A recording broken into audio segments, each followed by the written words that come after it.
It's time to talk about Wrestle Kingdom 19 and Wrestle Dynasty. I've made short videos about these, but I'm going to go into really good detail about these two shows. I know this is a day late, but let's lock in. Let's talk about Wrestle Kingdom first.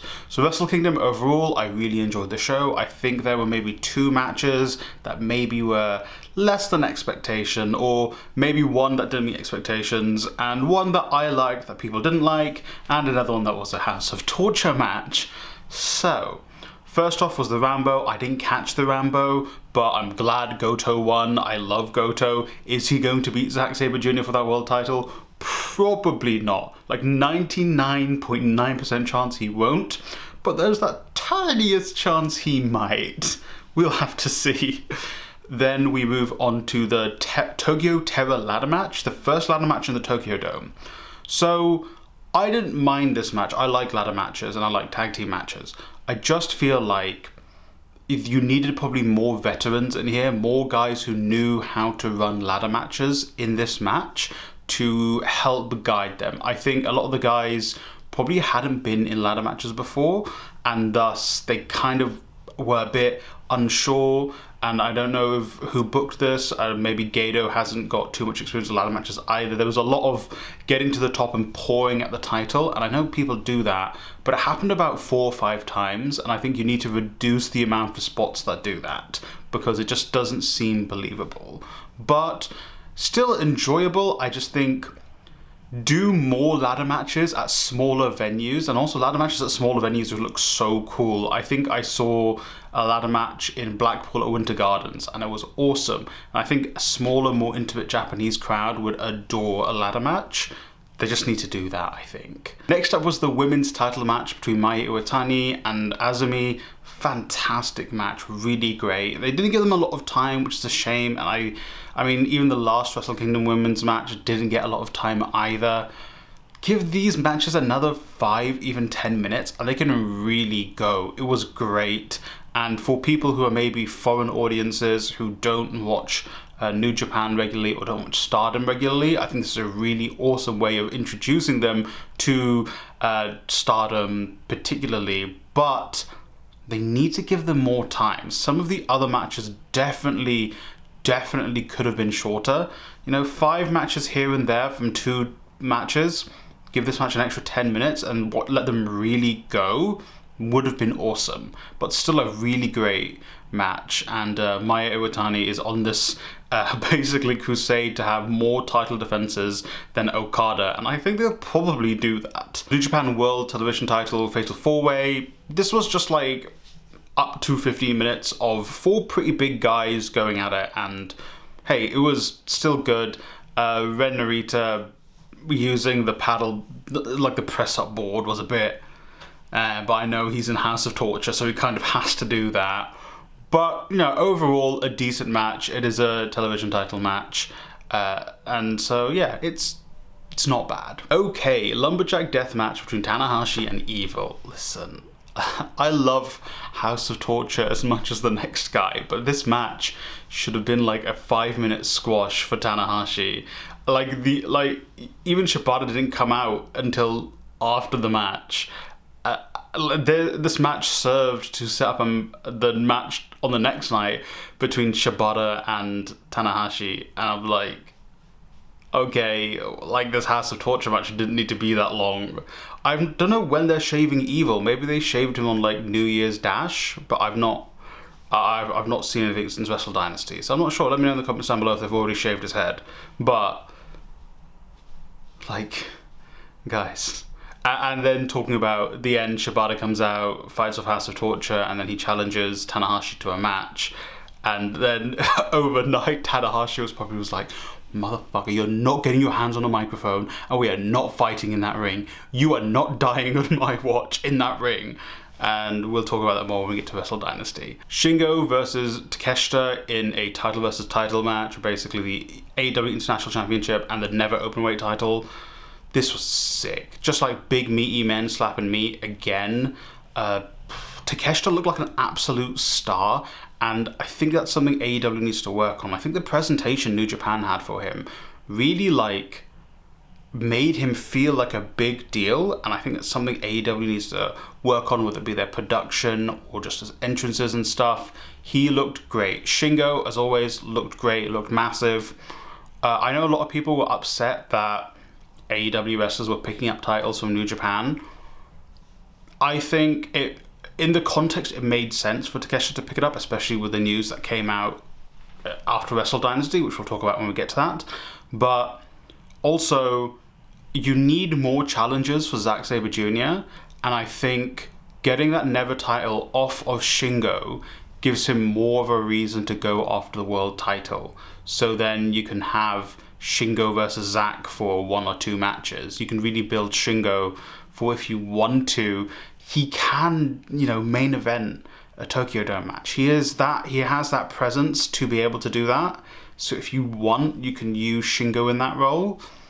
But I think that's why you kind of put it on Takeshita. And also with the news, it makes sense to give Takeshita a title in New Japan. Doki versus El Desperado. This match was going really great. They were telling a great story, but unfortunately, and I feel for him so badly, I think Doki broke like his arm, or he definitely broke something doing a Doki bomb onto the outside.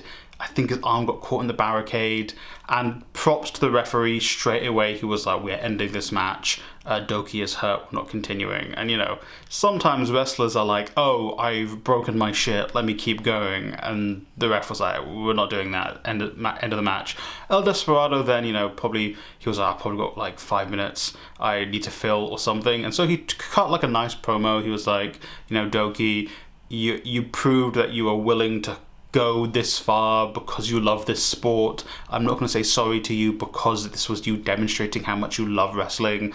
Let's go and do this again. So and weirdly enough, it builds to the story because these two's relationship has been like defined by the injuries one another gets. But I just feel for Doki because like on the biggest match of the year, arguably one of his biggest matches ever, and he gets hurt. It sucks. Whilst champion as well. Dave Finlay versus Tsuji. I think people were like, yo, I'm a Dave Finlay guy now. And it got Dave Finlay over with me.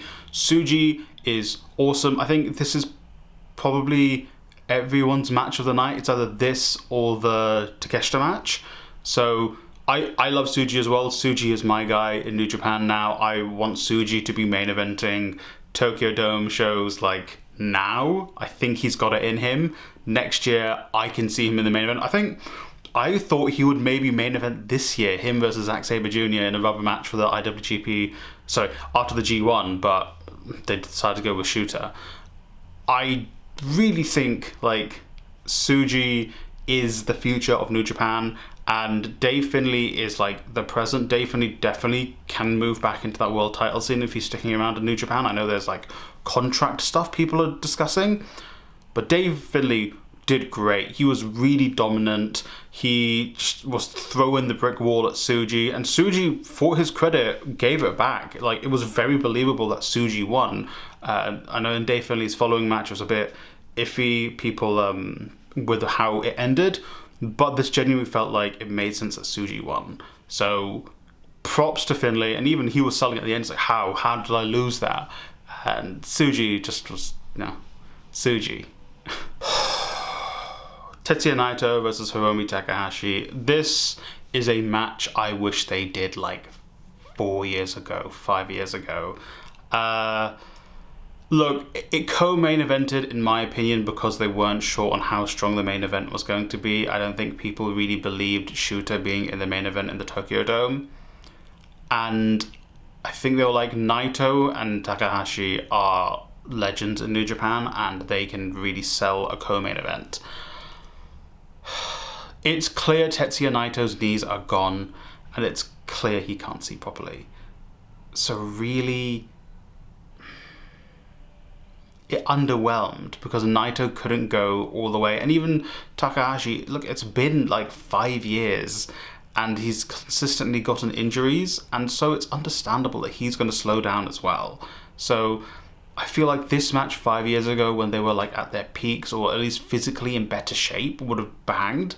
This felt very lethargic, especially for what you expect from a Tetsuya Naito or a Takahashi match. Especially, you know, Wrestle Kingdom usually is when people will come back every year to watch it, especially global fans.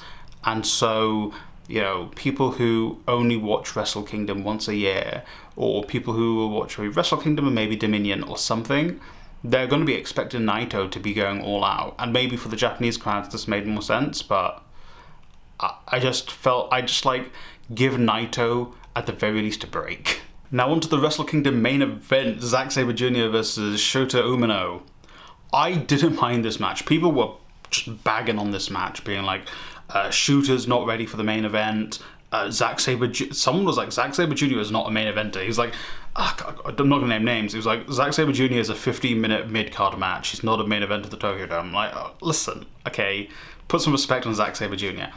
Personally, I understood the story they were telling with this match. It is Shota, who clearly isn't getting us over with the New Japan crowd as they wanted to, and the story was, Shota's not getting over as a babyface. He's going to become more violent. He's going to become more heelish. He pushes his own goddamn father. He pushes Red Shoes. Anyone pushing Red Shoes is crazy, but his own son pushing Red Shoes? That's nuts. And so, and I think one thing was the pacing, and I get that, because they slowed it real down. You know, it was a 43-minute match. Honestly, could have been 30, and that's a criticism I understand, because Shota was working slow. Zack Sabre Jr., despite being champion and being the veteran, decided to work at Shota's pace. And maybe he did that because he was like, okay, I need to get this kid over as a heel, and I can't be going so fast that, you know, he looks bad. He has to look good whilst also looking like a dick. And I think that's what they were trying to do. And how well did that work out? I don't think it worked well for international audiences. I don't know how Japanese audiences reacted. If you are, you know, Japanese, or you know someone who is Japanese and watched this match, let me know in the comments down below what the opinion amongst the kind of Japanese audience is for this match. But I liked the story they were telling. I understood the story. I think they need to use this to really just turn Shota heel. I know in New Japan, oftentimes when you're heel, you have to get stuck in like Bullet Club or House of Torture. But if this is them trying something new, make him a loner, make him a lone wolf, make him just someone destructible, have him more in line with like Mox and AEW, but even though they're not really doing well, I don't know, you just need something different with Shota Umino, because I don't think him playing this, you know, babyface who's aggressive is working. It worked with Ibushi because Ibushi is incredible as a wrestler. Like, you know, when Ibushi went into trans Ibushi state, it's because Ibushi is just unlike anyone else. I don't think Shota is as good as an Ibushi, so you need to really do something different with him gimmick-wise to get him over, either as a heel that's so cool he becomes a babyface, or just as a heel. But overall, the match, I think 10 minutes shorter and a little bit faster paced. You know, I liked that Zack was like trying to teach him a lesson in the match, but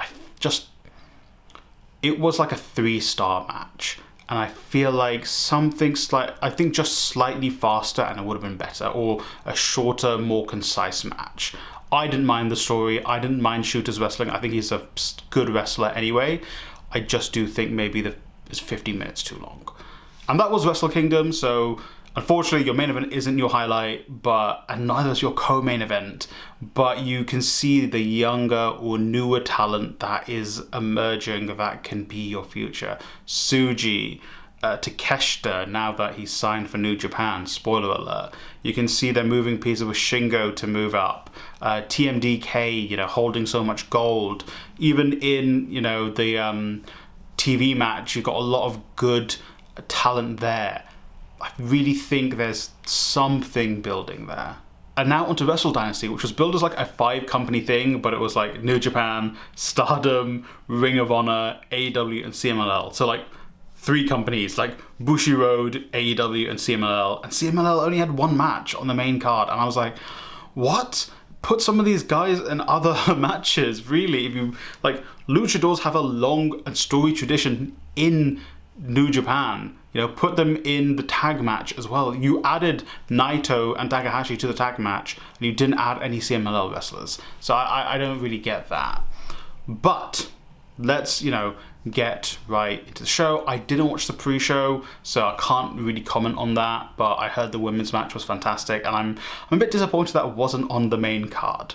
So the first match was the CMLL New Japan gauntlet match, and this was the only match with CMLL talent, and I'm a bit disappointed because some of these guys look really cool. I don't watch AEW television, and people were saying, you can just watch these guys on AEW television. Like, we get it like 3 days later in the UK, and by then I've watched like a podcast just told me what happened. So I'm not gonna watch it, unfortunately.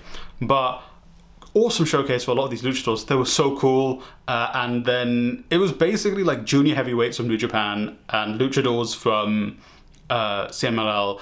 Only one of the guys didn't look like he could have qualified for a junior heavyweight. Here he is. I'm not going to say his name because I'm not good at Spanish and I don't want to say it wrong because that might be offensive. But I know he's got a match with Zack Sabre Jr. at Battle in the Valley, so for the title. So that's going to be quite good. But it ended with El Desperado being basically rolled up by Taiji Ishimori. And I think that's, you know, I don't know if that was always going to be the case. I don't know if Despy was going to pick up the New Japan Junior Heavyweight Championship, IWGP. I don't know, but Taiji Ishimori pins him, and I think this probably sets up Taiji Ishimori versus Despy going down the line. And I really like Taiji Ishimori. I have ever since he debuted in Bullet Club as Bone Soldier, so I quite like that. Then let's move on to the IWGP Tag Title match. I think you should have put a team of CMLL wrestlers in this match. I think it would have, you know, really been like, oh, this is a cross-brand match, guys. But they didn't, so I don't know why they didn't do that. But they added Takahashi and Naito as a team to this match, and Jeff Cobb was Great Khan's tag team partner. I am initially surprised the Young Bucks won this match, but I think New Japan are doing a big push for the US again this year, and having those titles on the Young Bucks, I think they're trying to get, you know, AEW people who don't necessarily watch New Japan to be like, oh, okay, I like the Young Bucks, let me check them out in New Japan, and try and like get them to draw people to like New Japan Strong shows. So I'm sure the Young Bucks will be on defending those IWGP tag titles. Good match. Still, Naito in particular was working slower than you would expect. I think it being a tag match definitely helped because he had to do less, and it was a triple threat tag match. But still, please, for the love of God, give Naito a break. Tanahashi, give him a break. Speaking of Tanahashi versus Shibata in a exhibition 5 minutes grappling match. Basically, like I said, Tanahashi was probably like, you are not wrestling. I am not letting you do a wrestling move here. Okay? You will not die and make the stocks plummet. Okay? So, for like 2 minutes, they grappled. You know, they did like grapple holds. And then for 3 minutes, they were just chopping the shit out of each other. Tanahashi and Shibata just chopping the hell out of one another. It was awesome. I'm sure Shibata and Tanahashi wanted to have a real match, but I think just to protect Shibata and after what he pulled in, was it 2017? I think it was 2017, with having a match when he's only meant to have a catch wrestling match, I don't think New Japan are going to let him do it. Shibata seemed fine at the end. He was smiling. He shook Tanahashi's hand. At least he got a match with him on his retirement road, even if it was just an exhibition match. And I think he also like cut a promo being like, we should do this in AEW. I don't know if New Japan will sanction that, but we'll see. Maybe at Forbidden Door, who knows? That would be a killer, and that's in the UK. If that's announced, I'm going to that show. I don't care. Mina Shirakawa versus Mercedes Moné. I really liked this match. I was surprised by the outcome. Mina looked really strong in this match. This seemed like a thing. A lot of talents were really strong and dominating, but still lost matches on this card. So Mina was going all at it. I thought, okay, they're going to put the belt on her. But then, no, she lost. Mercedes hit one of her finishers, so it was very protected, and she won. Mercedes picked up the Rev Pro title, so the Queen of the Southside, and the Rev Pro British Women's Championship. So I was kind of surprised. I'm like, oh, Mercedes going to do Rev Pro matches? That's crazy. And hey, I mean, Rev Pro is pretty popular in the UK. I'd say, for my part, it's probably overtaken Progress. Although I've not been to a Progress show in multiple years. I went to a Rev Pro show maybe last year, the year before. So, I don't know. It'll be interesting to see where they go with that. I was surprised Mercedes won, but I want to see what the story with Mina is going to be going forward, and also with Mercedes, how she's going to handle having 4 different belts. Are they going to add more? Someone's going to add more. What I think is the second best match of the night, Takeshita versus Ishii. Takeshita once again looked like a star. He looked like $1 million with both those titles. AEW, take notes. Ishii. I've always loved Ishii. From the very first New Japan show I watched, I was like, Ishii is my guy. I've seen Ishii live at least like 3 or 4 times. It is awesome. People like Ishii is that guy you put in, he's a good wrestler, you know, get you over, you know, he put in a good match. But no, Ishii's a great wrestler, and also his in-ring psychology, his in-ring stuff like outside of the wrestling is good. The way he was like selling Takeshita, even at the very end, like you were like, shit, I love Ishii. Honestly, yeah, get that belt off of Takeshita somehow, and then have Ishii pick it up again. And I know it's like, the Never Championship? You mean the Goto or Ishii Championship? But genuinely get it on Ishii, or maybe give him one of the strong titles. I know there's like the open weight strong title. I don't know who's holding that. I don't really watch strong, but get that on Ishii, because Jesus, he's great. But honestly, people were just like, this is incredible. This is it. This is like, I think if it wasn't for the Kenny match, this would have been the best match of the night. Well, I mean, it's the second best match, of course it would have, but you know what I mean. Okay, let's do the 2 special singles match. Dave Finlay versus Brody King. I mentioned this earlier. Brody King was getting his stuff in. Brody King was decimating Dave Finlay, but then in the end, Finlay hits his finisher and wins. So I think basically they were like, so many matches are going AEW's way, let's give a few to New Japan, and these special single matches are those. And also, you know, Dave Finlay, you need to keep strong because, you know, he was a former champion going into this. And I think this is Brody King's first New Japan match, but it was a great showcase for him. And like, if AEW are gonna be sending guys to do the G1 like they were doing recently, send Brody King. He would be sick in the G1. Will he win it? I doubt it, but I could see him getting through the first round. So, like, send Brody King. He was awesome. He definitely got over in this match. Big meaty men slapping meat again. Shooter versus Claudio. Shooter picked up the win. Claudio was really like, the story was Claudio's trying to beat into Shooter like the aggression. And in the end, Shooter did it. He was aggressive like he was in the main event. He was wearing the same attire, and I get it, you know, who wants to make 2 sets of attire for 2 nights? I think everyone who wrestled both nights was wearing the same attire. Shooter, take him out of that pink attire, get rid of the pink hair, dye his hair black, put him in black trunks or black trousers, have him work heel. That's my advice for Shooter, because I think having him as this destructive, violent heel, but not comical. You know, he's maybe filling the boots of like a Suzuki Gun faction. You know, just violent, aggressive heels. Maybe he gets that Never Openweight Championship, and he like really holds that and keeps making that a thing again. Get it off. Okay, you get it off Takeshita. You get it on Ishii. Then off Ishii, because everyone loves Ishii, you get it on Shooter in a really aggressive match. There we go.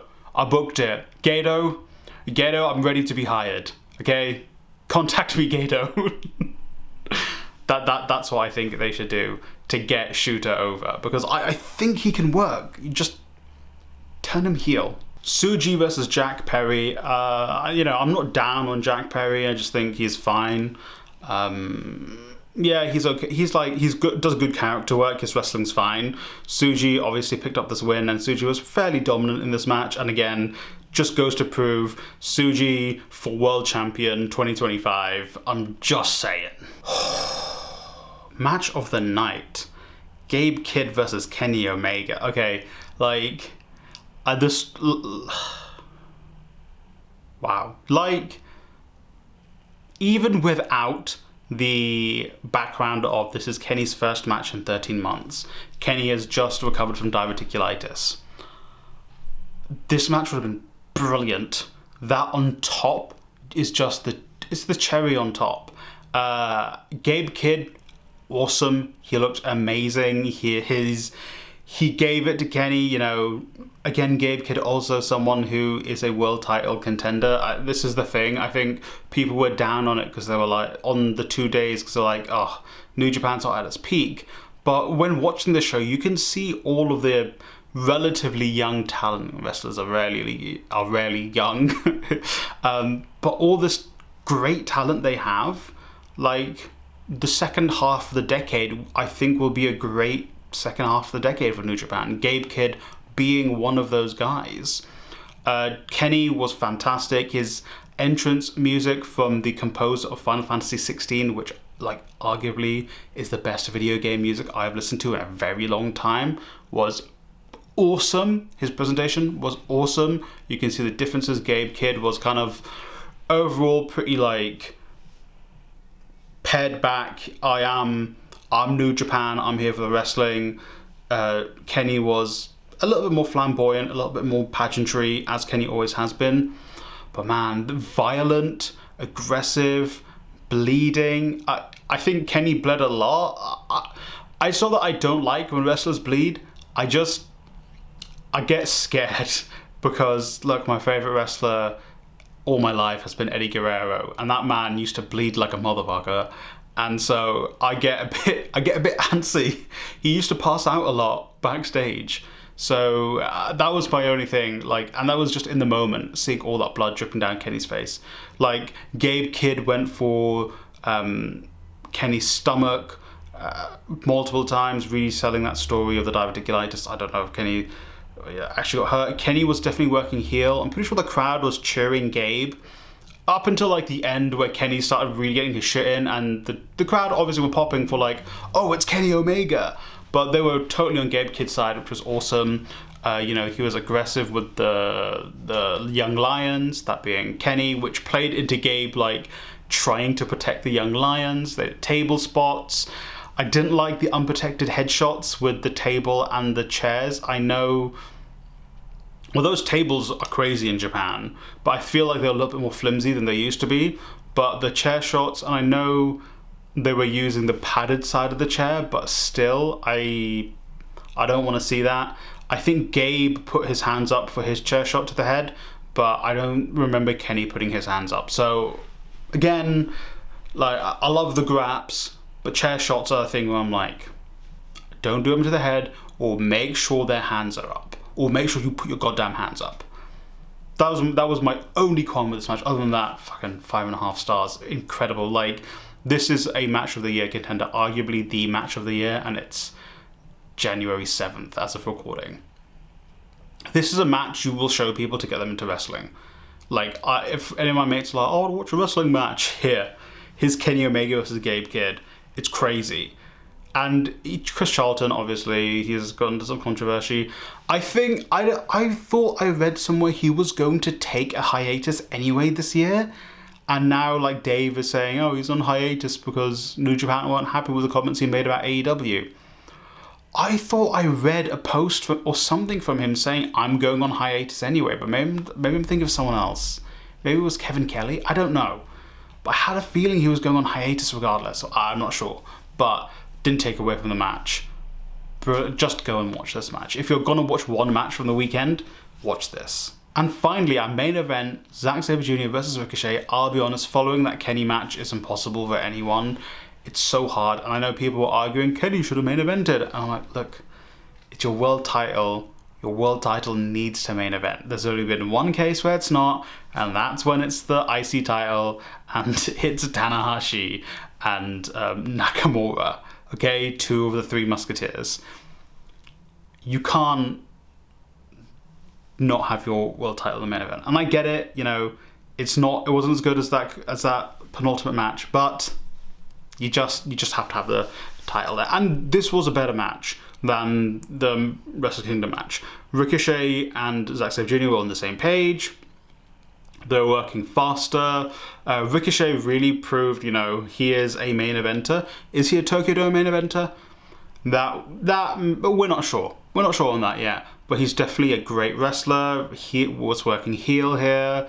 was vicious. Zack obviously is a Tokyo Dome main eventer. I don't know why anyone would say anything other than that. He is Zack Sabre Jr. The Japanese fans love him. I love him. He is a fantastic wrestler. Anyone saying otherwise is just straight up wrong. I'm sorry. But, you know, this match, it's so hard to live up to that Kenny match. And Zack isn't a guy who's going to do the crazy spots like Kenny's going to do. He's I don't think they used a table in this match. But, you know, he was more aggressive. They were fighting on the outside as well. Did Zack do the thing where he just beat the count on, like, 19? So, you know what? A good match. Zack wins the submission, which is nice because he won by pinfall against Shooter. A bit disappointed Goto didn't come out and challenge him at the end. I'm used to the, you know, post Wrestle Kingdom main event, they've cut a promo and then someone comes out and challenges them. Goto didn't come out. Disappointing nonetheless. But overall, a better match. Maybe 4 stars. Very good match. Ricochet definitely showed his class. I think this is... AEW really needs to take this and build off it. You've got so many titles. If you want, put one on Ricochet. If not, use this momentum he's built from this match. What's today? Tuesday? So tomorrow's Dynamite. Use the momentum on Dynamite. Have him get another big win. Have him do something. Because that's really going to build Ricochet. You need to do that if you're AEW. And Zack, keep being Zack. Keep up with it. So that was the extra long Wrestle Kingdom, Wrestle Dynasty video. Let me know in the comments down below what your thoughts on Wrestle Kingdom and Wrestle Dynasty were. What were your favourite matches? What were your underwhelming matches? Who do you think is the future of New Japan? I got my money on Tsuji. I'm going to be... you know what? Yeah, let me put Tsuji here. You know, right next to Jushin Thunder Liger and Tiger Mask. Tsuji, huh?